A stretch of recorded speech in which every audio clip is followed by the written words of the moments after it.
You finally get the promotion, or the new job, or that 20% raise you've been chasing for 2 years.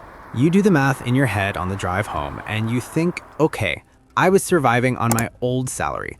Now that I'm making 20% more, that entire chunk is going straight into savings. I'm finally going to build wealth. It feels like a massive victory. The math is flawless. But fast forward exactly 12 months, you open your banking app, look at your savings balance, and realize something terrifying. You aren't saving 20% more. In fact, you might actually be saving less than you were when you were broke. Where did the money go? You didn't go out and buy a Ferrari, you didn't blow it all in Vegas. You can't point to a single disastrous financial decision. Instead, it was a slow, quiet, almost invisible leak. You bought slightly nicer groceries, you moved to an apartment with slightly better natural light, you upgraded your phone. My name is Max, and today we are going to look at why increasing your income almost never solves your money problems. The reason your bank account is empty isn't because of inflation, and it isn't because you are bad at math. It is because you are trapped in a psychological phenomenon that was first documented in the 18th century. A trap that dictates every purchase you make without you even realizing it. Welcome to the upgrade spiral. And to understand how to escape it, we have to travel back to 1769 and look at a guy who went completely broke over a bathrobe. Meet Denis Diderot. He was a brilliant French philosopher living in the 18th century. He was the co-founder and writer of one of the most comprehensive encyclopedias of his time. He was a genius. He was also completely broke.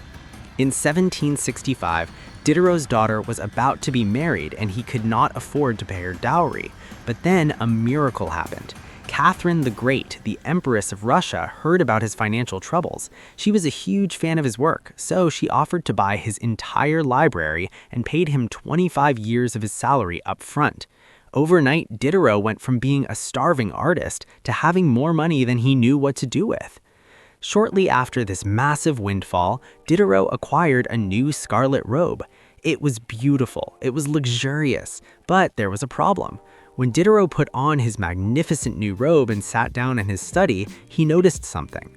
His old, beaten-up wooden desk looked absolutely terrible next to his majestic new clothing.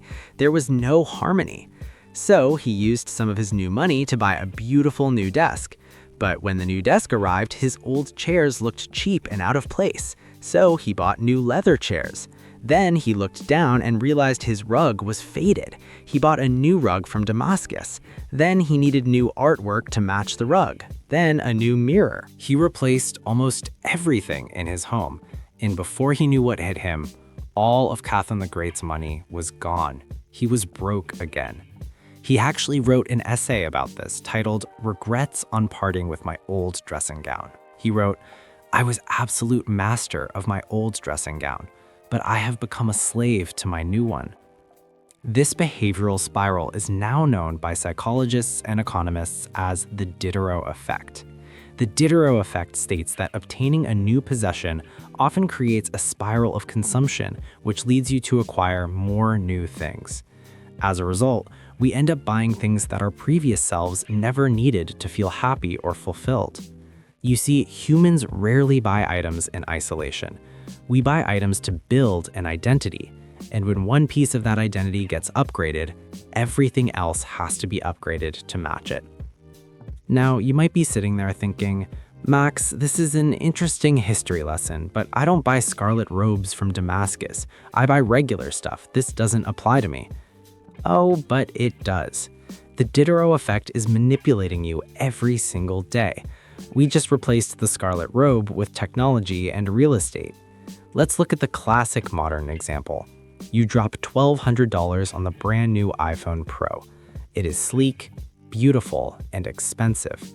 Suddenly, your old scuffed up $10 phone case looks like an insult to this piece of engineering. So you buy the $50 premium leather case.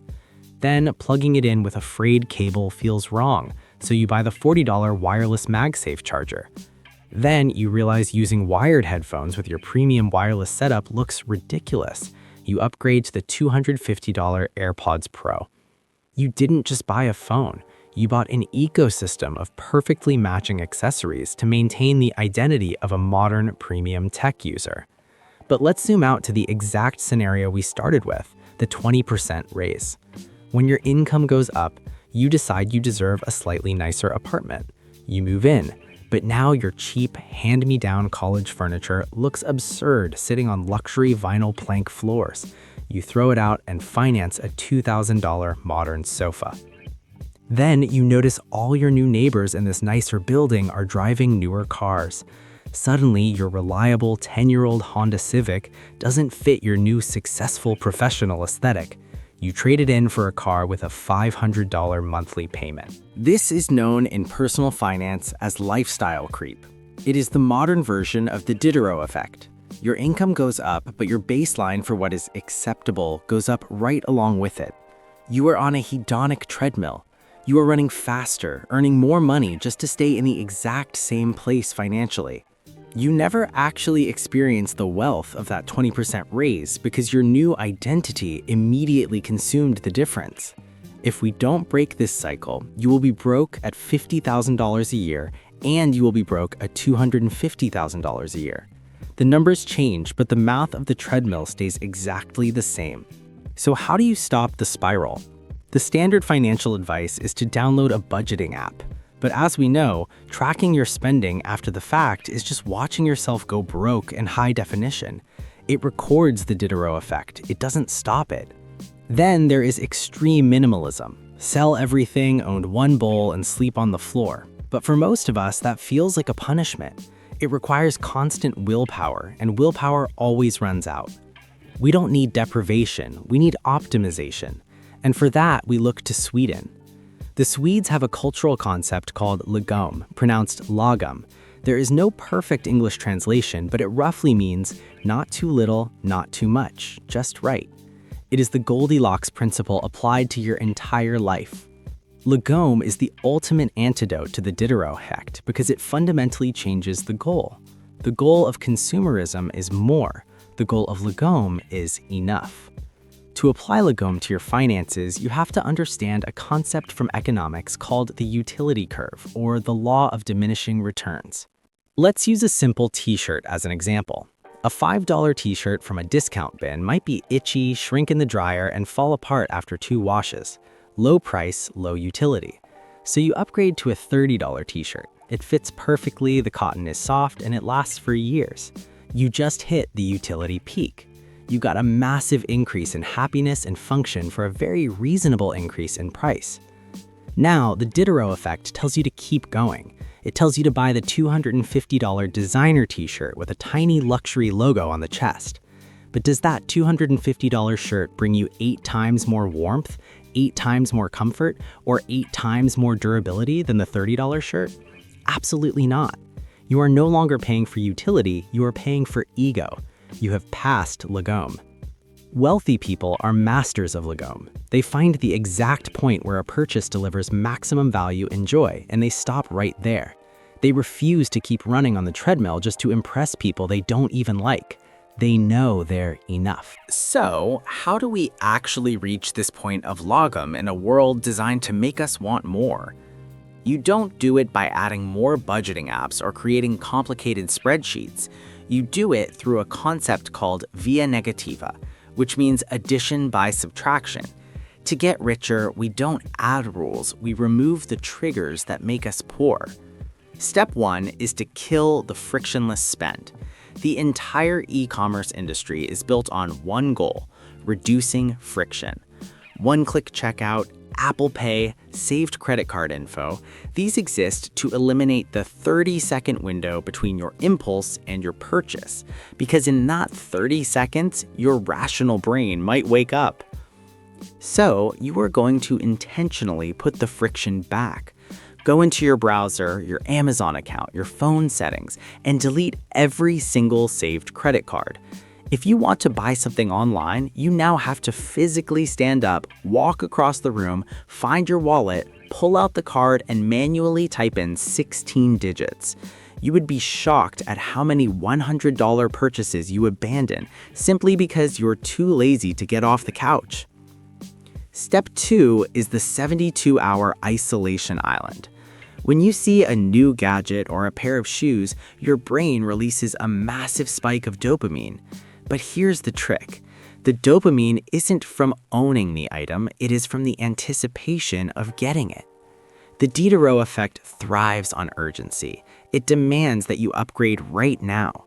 So you cut off its oxygen. If an item is not essential for your immediate survival, meaning it's not groceries or toilet paper, you are not allowed to buy it on the same day you find it. You put it in the digital shopping cart, close the tab, and leave it on Isolation Island for 72 hours. Over those 3 days, the dopamine wears off, the emotional high crashes, the Diderot spell breaks. By day 3, 90% of the time, you will look at that shopping cart and think, why did I even want this? You just saved yourself hundreds of dollars by doing absolutely nothing. Let's bring this full circle back to that 20% race. The reason you feel broke while making more money than you ever have before is because you were trying to out-earn the Diderot effect, and you can't. Nobody can. If your desires grow at the exact same speed as your income, your net worth will always be zero. You have to step off the treadmill. You have to look at your life, your apartment, your car, your phone, and decide where your lagom is. Where is your point of enough? Because the true definition of poverty isn't owning too few things. The true definition of poverty is always wanting more. And real wealth isn't the ability to buy whatever you want. Real wealth is the ultimate freedom of walking through a crowded mall, looking at everything they are trying to sell you and genuinely not wanting any of it. My name's Max. If you want to stop letting psychological traps drain your bank account and start building actual wealth, hit that subscribe button. We are taking control of our money on this channel. I'll see you in the next one.